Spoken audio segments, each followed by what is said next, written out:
আসসালামু আলাইকুম রহমতুল্লাহ। প্রিয় সপ্তম শ্রেণীর শিক্ষার্থী বন্ধুরা, গত ভিডিও ক্লাস পর্যন্ত আমরা মূলত আলোচনা করে শেষ করেছিলাম তোমাদের ইংলিশ পাঠ্য বইয়ের ইউনিট 4-এর আগ পর্যন্ত। সো আজকের ভিডিওতে আমরা ইউনিট 5 যেটা রয়েছে গ্রেট উমেন টু রিমেম্বার, এই লেসনটা নিয়ে আমরা আলোচনা করব। সো বন্ধুরা, বেশি কথা না বাড়িয়ে চলো আমরা আমাদের ভিডিওর মূল আলোচনা শুরু করে দিই। সো ফার্স্টে কী বলা হয়েছে, খেয়াল কর, লার্নিং আউটকাম রয়েছে। After we have studied this unit we will be able to, অর্থাৎ এই ইউনিটটা পড়ার পর আমরা সমর্থ হব আস্ক অ্যান্ড আনসার কোয়েশন, প্রশ্ন জিজ্ঞাসা করতে এবং উত্তর দিতে, টক অ্যাবাউট পিপুল, অর্থাৎ মানুষ সম্পর্কে কথা বলতে, রিড অ্যান্ড আন্ডারস্ট্যান্ড টেক্সট, পড়তে এবং বুঝতে পারবো আমরা পাঠ্য নিয়ে, রাইট আনসার টু কোয়েশনস, মানে প্রশ্নের উত্তর আমরা লিখতে পারবো, right short paragraph and composition, এবং ছোটোখাটো আমরা প্যারাগ্রাফ এবং কম্পোজিশনও কিন্তু লিখতে পারবো, understand and enjoy stories, poems and other text materials. So আমরা প্রথমেই শুরু করে দিব আমাদের লেসন 1 যেটা রয়েছে বেগম রোকেয়া। সো এর আগে আমি তোমাদেরকে একটু এই লেসনের কিছু ভোকাবুলারি দেখে একটু দেখিয়ে দিই, এতে করে তোমাদের কাছে সহজ হবে পড়তে এবং পাঠটা বুঝতে। আমি সাথে সাথে বলে দিতে পারতাম যে এই শব্দের ভোকাবুলারি অর্থ এটা, বাট আসলে তোমরা সবাই হয়তো বা বুঝতে নাও পারতে, সেই কারণে মূলত আমি তোমাদেরকে এই ভোকাবুলারিগুলো একটু দেখিয়ে দিই। সো প্রথমে রয়েছে বিলিফ, মানে হচ্ছে বিশ্বাস। এরপর রয়েছে সেঞ্চুরি, সেঞ্চুরি মানে হচ্ছে শতাব্দী। কমিউনিকেশন মানে হচ্ছে যোগাযোগ। কোঅপারেটিভ মানে হচ্ছে সহযোগিতামূলক। তারপর হচ্ছে ডেমোক্রেসি মানে হচ্ছে গণতন্ত্র। এরপর হচ্ছে এনকারেজ, এনকারেজ মানে হচ্ছে উৎসাহ বা সাহস দেওয়া। তারপর রয়েছে ফেমাস, যেটা হচ্ছে বিখ্যাত বা প্রসিদ্ধ। এরপর রয়েছে ইন্ডিপেন্ডেন্স মানে স্বাধীনতা। তারপর রয়েছে ল্যান্ডলর্ড বা জমিদার। অকুপেশন এর মানে হচ্ছে পেশা। তারপর রয়েছে অপরচুনিটি, যেটা হচ্ছে সুযোগ। তারপর রয়েছে রাইট, এর অর্থ হচ্ছে অধিকার। এরপর রয়েছে দেখো স্টেট মানে হচ্ছে রাজ্য। এরপর রয়েছে আনডিভাইডেড মানে হচ্ছে অবিভক্ত।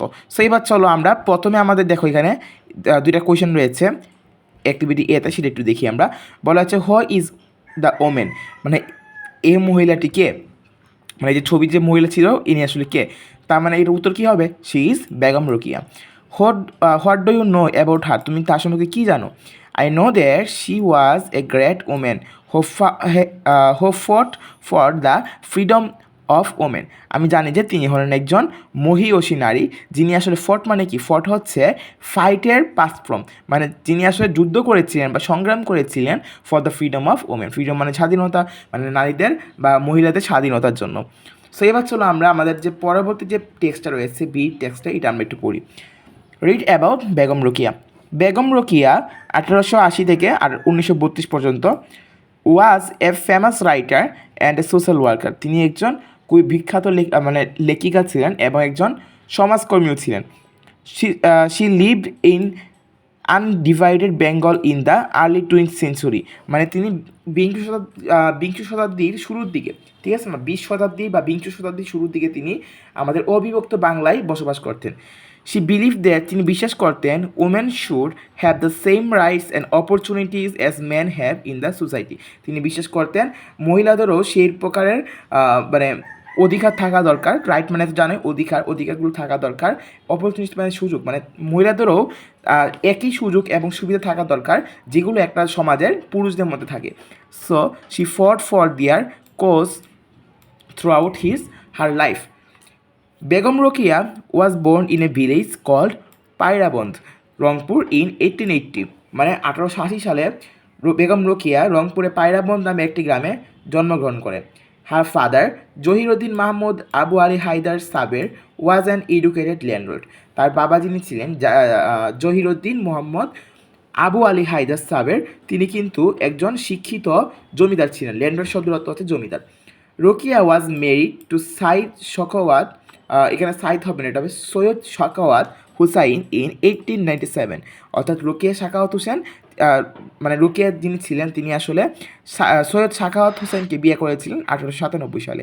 Her husband was the deputy magistrate at Bhagalpur, now at district in the Indian state of Bihar, মানে বর্তমানে ইন্ডিয়ার বিহার যে রাজ্য রয়েছে, বিহার রাজ্যে একটা ডিস্ট্রিক্ট হচ্ছে ভাগলপুর, এই ভাগলপুরের ডেপুটি ম্যাজিস্ট্রেট ছিলেন কে, তার স্বামী, মানে Syed Sakhawat Hossain.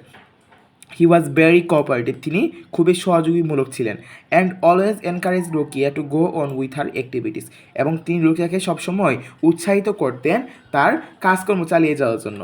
Many upper class Muslim of Bengal at that time learned Arabic and Persian as a medium of education and communication, মানে তৎকালীন সময়ে উচ্চবংশীয় যে মুসলিমরা ছিল তারা কিন্তু বাংলার যে উচ্চবংশীয় মুসলিমরা ছিল তারা কিন্তু আরবি এবং মানে পার্সিয়ান যে ভাষাটা রয়েছে সেটাও কিন্তু তারা মানে একটা কমিউনিকেশন মানে যোগাযোগ এবং শিক্ষার একটা মাধ্যম হিসেবে শিখেছিল।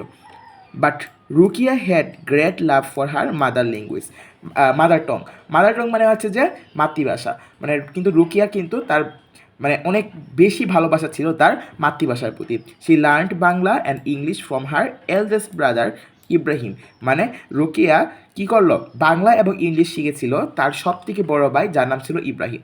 সো এটা আশা করি তোমরা বুঝতে পেরেছো। এবার অ্যাক্টিভিটি সি যেটা রয়েছে, অ্যাক্টিভিটি সি এবং অ্যাক্টিভিটি ডি, অ্যাক্টিভিটি ই সবগুলো আমরা কারেক্ট থেকে সমাধান করি। চলো, সো আমাদের প্রথমে অ্যাক্টিভিটি সিতে কী বলা হয়েছে, ঠিক the best answer. Begum Rokeya ফট ফর ওমেন্স রাইট, এটা হবে সি নাম্বারটা, দেখতেই পাচ্ছ। 2 নাম্বারটা কী বলা হয়েছে, Rokeya was born in a village. তারপর রোকেয়া লাভ বাংলা, মানে রোকেয়া কোনটা ভালোবাসতেন, বাংলা ভাষাকে ভালোবাসতেন। Sakhawat Hussain's working place was Bhagalpur, মানে শাকাত হুসাইন কোন জায়গায় চাকরি করতেন, তিনি কিন্তু ওয়ার্কিং প্লেস মানে তিনি চাকরি করতেন হচ্ছে ভাগলপুরে। Bhagalpur is a district in Bihar, এখানে হবে বিহার, ঠিক আছে। সো এবার চলো অ্যাক্টিভিটি ডিটা কী বলা হয়েছে, complete the following charts with information from the text one is done for you. Occupation, so অকুপেশনটা কী বলা হচ্ছে, অকুপেশন পেশা, এবং নিচে রয়েছে আমাদের রাইটার অ্যান্ড সোশ্যাল ওয়ার্কার, মানে বেগম রোকেয়ারটা আর কি, মানে তার পেশা কী ছিল, একজন লেখিকা এবং সমাজকর্মী। বোর্ন ইন মানে তিনি জন্মগ্রহণ করেছিলেন 1880 সালে, মেরিড ইন 1896 সালে, ফ্যামিলি হচ্ছে রিচ, ল্যাঙ্গুয়েজ হচ্ছে বাংলা অ্যান্ড ইংলিশ, ঠিক আছে। এবারে অ্যাক্টিভিটি ইটা খেয়াল করা কী বলা হয়েছে, answer this question. What was Begum Rokeya's belief, মানে বেগম রোকিয়ার বিশ্বাস কী ছিল। Begum Rokeya believe that women should have the same right and opportunities and man in the society. 2 নাম্বারটা কী বলা হয়েছে, what did she fight for, she fought for women's right. তারপরটা কী বলা হয়েছে, what kind of family did she come from, she came from a rich family. এরপরে কোয়েশ্চনটা কী বলা হয়েছে, why did many upper classes Muslim learned Arabic and Persian at that time. Many upper class Muslim at that time learned Arabic and Persian as the medium of education and communication. 5 নাম্বারটা কী বলা হয়েছে, 5 নাম্বারটা বলা হয়েছে, why did Rokeya learn Bangla and English. She learned Bangla and English as she love them greatly, ঠিক আছে। So এই ছিল আজকে ভিডিও, আশা করি ভিডিওটি তোমাদের কাছে হেল্পফুল হবে। যদি হেল্পফুল হয় তাহলে আমাদের চ্যানেলটিকে অবশ্যই সাবস্ক্রাইব করে দিবে। তো আজকের মতো এখানেই বিদায় নিচ্ছি, দেখা হবে নেক্সট ভিডিওতে। ততক্ষণ সে ভালো থাকবা, সুস্থ থাকবা, আল্লাহ হাফেজ।